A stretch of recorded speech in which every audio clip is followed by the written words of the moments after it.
நம்ம மாடி தோட்டத்தை இன்றைக்கி சுற்றி காட்டுறேன், வாங்க பார்க்கலாம். இது பார்த்திங்கன்னா நாட்டு ரோஸு மொட்டுக்கள் இப்போ தான் வச்சுக்கிட்டு இருக்கு. நாட்டு ரோஸ் தான் பூக்கள் வந்து ரொம்ப வாசனையாகவும் இருக்கும். அதே நேரம் இது நம்ம சாப்பிடக்கூட செய்யலாம். மற்ற ரோஸ் பார்க்குறதுக்கு அழகாக இருக்குமே தவிர அதை நம்மளால் சாப்பிட முடியாது. அதுக்குள்ளே பிரண்டே ஒரே ஒரு சின்ன துணுக்கு தான் நட்டு வச்சேன். அது இப்போ எப்படி வளர்ந்து கிடக்கு பாருங்கள். இது நம்ம கறிக்கு பயன்படுத்துகிற சாதாரண மிளகாய் தான். இது அத்தி, ஒரு பழம் கூட பழுத்திருக்கு பாருங்கள்.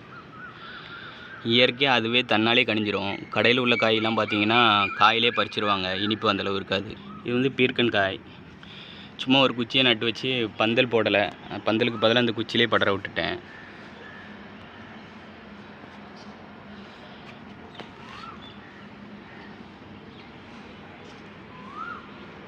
இது கள்ளி.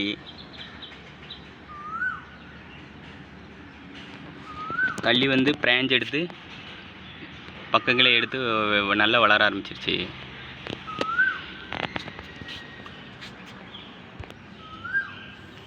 இது நாவல் மரம்.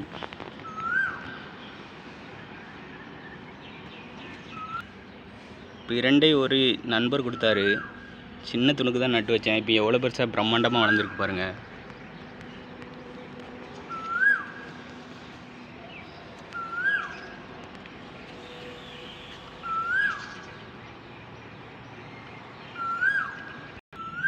இது கத்திரிக்காவிலே இது எலிஃபண்ட் டங்க், அந்த டைப் கத்திரிக்காய்.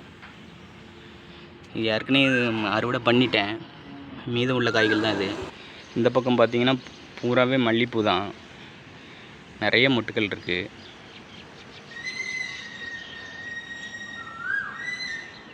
இதுலேயும் ஒரே ஒரு அத்தி இருக்குது. அத்தி எவ்வளோ காய்கள் இருக்குது பாருங்கள்.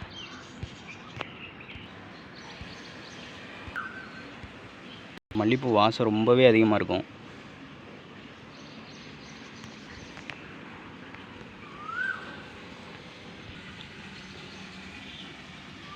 இது அகத்திக்கீரை ஒடிச்சு விட்டாச்சு, அதனால் ஒடிச்ச பிறகு இப்படி திரும்ப தழுத்துருக்கு. இது துளசி. துளசியில் பூ பூக்கவே விடக்கூடாது, பூ பூத்தாலே செடிக்கு சீக்கிரம் வயசாயிரும்.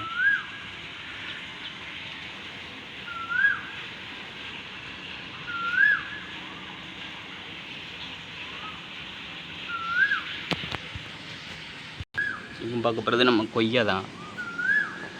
எவ்வளோ பெரிய மரமாக வளர்ந்துருக்கு பாருங்கள். ஏராளமாக பூக்கள் பூத்துருக்கு.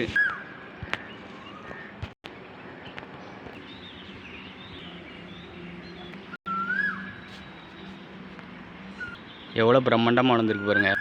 இது நம்ம செர்ரி. மழையில் காற்றுல நான் ஒடிஞ்சிருச்சு பாருங்க. காய்கள் காய்க்கும், அதுக்காக அப்படியே போட்டு வச்சுருக்கேன், இல்லைன்னா பூக்கள்லாம் வேஸ்ட்டாக போயிடும். நிறைய பூக்கள் இருக்குது. இது ஸ்டார் ஃப்ரூட். நம்ம தான் காய்கள் காய்க்கும், பூக்கள் பூத்துக்கிட்டு இருக்கு. கரும்பு பாருங்கள்.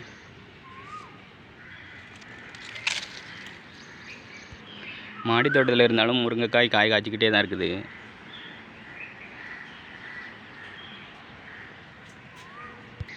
மூணு பிஞ்சு இருக்குது, சீக்கிரமாகவே இது காயாக மாறிடும். பார்த்திங்கன்னா மருதாணி வச்சுருக்கேன். மருதாணி நல்லா பூ பூத்து காய்க்க ஆரம்பிச்சிருச்சு, நல்லா பெருசாகவும் வளர்ந்துருச்சு. இது பன்னீர் நாவல், வாட்டர் ஆப்பிள். இது இன்னும் பூ பூத்து காய்க்கலை, நல்லா வளர்ந்துருச்சு. ஆனால் பூ பூத்து காய்க்கிற பருவம் வந்துருச்சு, இன்னும் கொஞ்ச நாளே காய் காய்ச்சிரும். கத்திரிக்காய் நான் ஒரே ரக கத்திரிக்காய் தான் பயன்படுத்தியிருக்கேன். டைப்பாக கத்திரிக்காய் கிடையாது என்கிட்ட, மாற்றணும் எல்லாத்தையும். புறவள்ளி. இது வெண்டைக்காய் பொதுவாக அந்த மெயின் பிரான்ச் ஒடிஞ்சிட்டுனா அதுக்கு பிறகு காய் வராதுன்னு சொல்லுவாங்க. சரி, நானும் என்ன தான் ஆகுதுன்னு பார்க்கலாம் அப்படின்னு சொல்லி விட்டுட்டேன். பார்த்திங்கன்னா இந்த இதில் மொட்டுக்கள் வருது. ஒரே ஆச்சரியமாக தான் இருந்துச்சு எனக்கு. நீங்களே பார்க்கலாம், பாருங்கள் மொட்டுக்கள் இருக்குது. வெங்காயம் நட்டு 10 நாள் இருக்கும். மாதுளை எப்போதுமே பூக்கள் பூத்து காய்கள் காய்ச்சிக்கிட்டே தாங்க இருக்கும். சின்ன தொட்டியில் தான் வச்சுருக்கேன், இருந்தாலும் காய்கள் ஏராளமாக காய்க்கும். சப்போட்டா.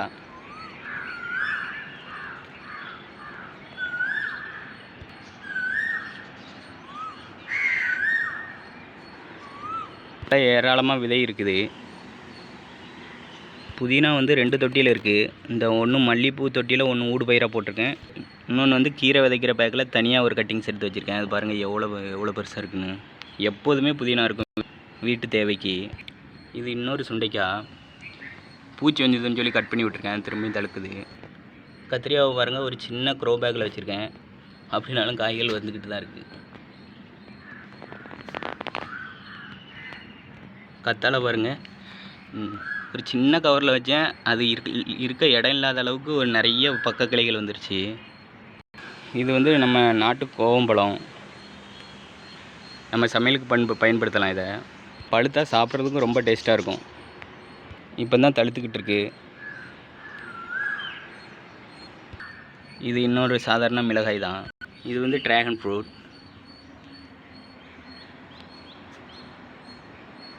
பூ பூத்து காய் காய்க்கிற சமயம் வந்துருச்சு. இந்த பாருங்க, இதில் ஏதோ வேர்கள் மாதிரி வருது. இப்படி வந்துட்டுனாலே பூ பூக்க ஆரம்பிச்சிடும். நிறைய ட்ராகன் ஃப்ரூட் வச்சுருந்தேன். இந்த மாதிரி ஏதோ அழுகல் மாதிரி வந்தது. அதனால் கட் பண்ணி தூர போட்டேன். இந்த ஒரு செடி என்ன ஒன்று பார்க்கலான்னு வச்சுருக்கேன். ஆனால் இதில் ஒரு நரம்பு மாதிரி பகுதி இருக்குது. அது கட் பண்ணாத வரை செடி வாடாது. அதனால் அப்படியே விட்டுட்டேன். ஒன்றுமே ஆகலை. செடி நல்லா தான் இருக்குது. ஒரு முருங்கைக்குச்சி சின்ன குச்சியை ஒன்று கட் பண்ணி வச்சேன்.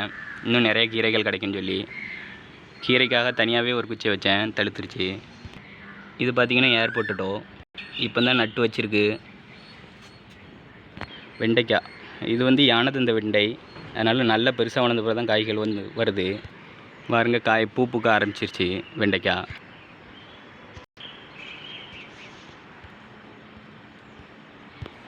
இந்த மாதிரி ஒரு தொட்டியில் வெண்டைக்காய் வச்சாச்சுன்னா லீக்கேஜ் தண்ணி கீழே இறங்கவே இறங்காது. மாடியில் ஊற்றுற தண்ணி அப்படியே மண்ணை இழுத்துக்கும். நல்ல பெரிய தொட்டியில் இருக்குது வெண்டைக்காய். இங்கே பாருங்க, கீழே லீக்கேஜ் ஆனாலும் தண்ணி சீக்கிரம் உடனே ட்ரை ஆகிடும், இல்லைன்னா வடிஞ்சிரும். ட்ராகன் ஃப்ரூட் எல்லாமே நான் விதை போட்டு தான் வளர்த்தேன். அதில் தனியாக எடுத்து வைக்காத செடி இந்த தனியாக இருக்குது. இதுவும் கத்திரிக்காய் தான்.